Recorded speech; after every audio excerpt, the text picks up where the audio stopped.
Hi everyone.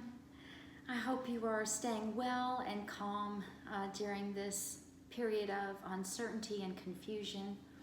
Um, it is a tough time, but just know that God is not uncertain and God is not confused. We've got to remember the words of Jesus when he says, "Never will I leave you, never will I forsake you." You know, this is our fourth devotion, and for the next three devotions, we're going to be talking about love.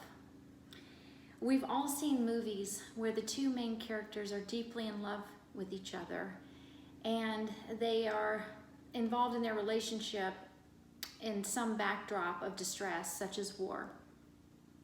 And we see that throughout the movie, they continue to make sacrifices for each other, even to the point of death, because they would rather see death themselves than suffer the death of the other. And we call this true love because each one is willing to sacrifice themselves to the point of death for the other. So for this devotion, we're going to think about the ultimate source of true love, which is God himself. Jesus summed up all the laws of the kingdom of God into this simple phrase: love the Lord your God with all your heart, and with all your soul, and with all your might. This is the first and great commandment, and the second is like it: love your neighbor as yourself. Today we're going to look at loving God, and later we're going to look at loving others. In just a minute, I'm going to ask you to pause the video and read the passage found in 1 John chapter 4, verses 7 through 21. Please read through the passage slowly and carefully and write down one or two verses that stand out to you. Before you press play, ask God to give you a deeper understanding about what you've read and written down. Okay, it's time to pause the video. This passage makes clear that God is love, and he is the source of our love for him and for others. Why do we love God?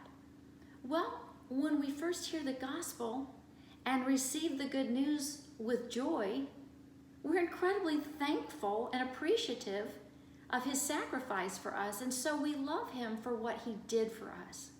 And this is great. This is a great beginning. But our love for him needs to mature into a deeper kind of love if we are really going to fulfill our life purpose that he has designed us to fulfill. We need to move from loving God for what he's done for us to loving him for who he is. So how do we mature into this kind of love for God? There was a monk who lived a long time ago. His name was Bernard de Clairvaux, and what he said was this: we must continually go to God with our needs and pray. In those prayers, the grace of God is tasted, and by frequent tasting, it is proved to us how sweet the Lord is. Thus we begin to say, we now love God, not for our own necessity, for we ourselves have tasted and know how sweet the Lord is. In other words, like I encouraged you to do in previous devotions, to bring everything to God, whether it be the mildest disappointment or the most excruciating pain, whatever you're experiencing, bring it all to him. Why?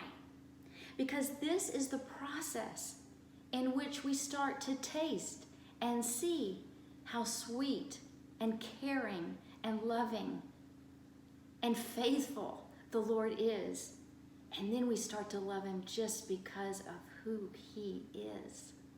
Not what we expect him to do for us, but just who he is. We're just thankful that he exists and he is who he is.